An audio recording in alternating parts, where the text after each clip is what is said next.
大伙儿还有什么问题，直接可以问。Any other questions that? 具体说那个治疗方案吗？可以。So can we go into details about our treatment then? 下一个病例，咱就说他治疗方案。So for our next case, we'll talk about more about that. 我可以问一下吗？你说你扎一针，你是扎哪里？子午流注。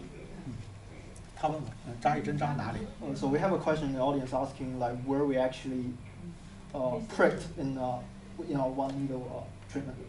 子午流注所有的穴位。The acupuncture point we use under 子午流注只有66个穴。There are only 66 of them. 而且子午流注的穴都在肘、膝关节以下。And then all of those 66 points are located below your elbow and kneecap. 具体我扎哪个针？As for which one I choose. 一种是根据开穴的时间，我选开穴那个时间扎针。One way to go about doing it is based on the optimal treatment time, and then to choose the acupuncture point like that. 再有一个就是我诊断。The second way will be diagnosis. 诊断完以后扎一个穴。And then after diagnosis, we then choose a point to. 刚才这个病人 the patient we talked about before. 咱归到了膀胱经。We classified him under the bladder meridian channel. 我在临床上clinically. 只给他扎了一个昆仑穴。I only did on the Kunlun acupuncture point. OK， 这样问问题我特别高兴。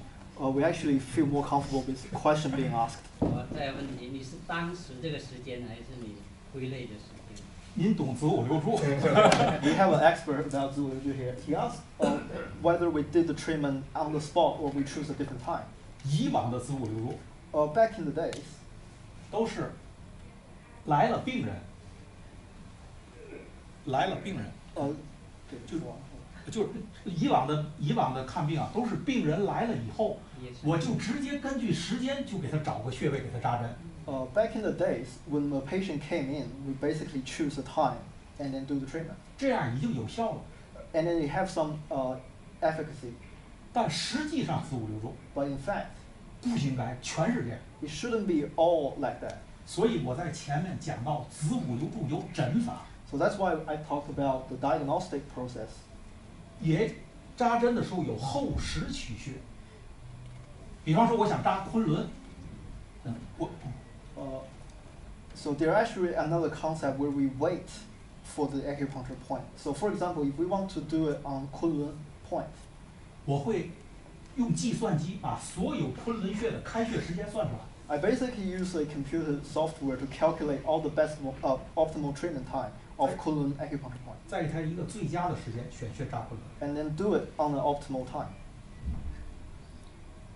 还有问题？Any other questions? 那这样的话，这个病人有可能，如果最佳时间是晚上1点到3点，难道你可以在这个时间？您说的非常好。And then we have another audience pose a question about the application. Like, what if the time happened to be like 1 to 3 in the morning? 这也是为什么子午流注到今天还很少人使用的问题。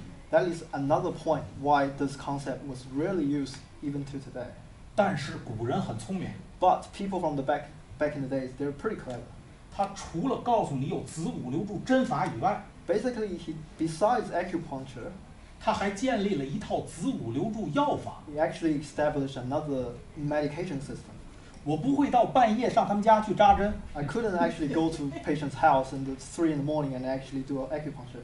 但是可以半夜让他吃药。But I can actually get the patient to take the medication on time.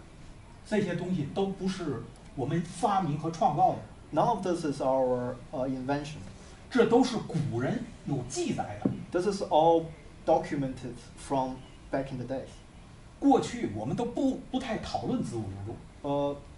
Before we really talking about this concept. 因为看不见摸不到。Because it's hard to grasp. 诺奖以后 ，but after the Nobel Prize.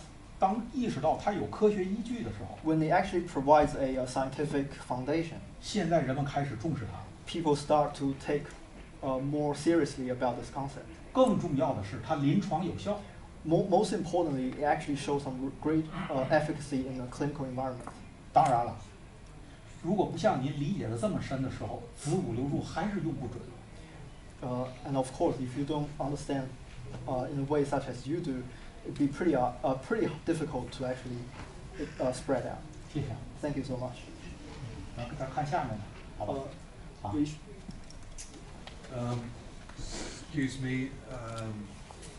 My question is regarding the circle there. Do any of those, what's the word, characters, Chinese characters, relate to particular stars of the universe?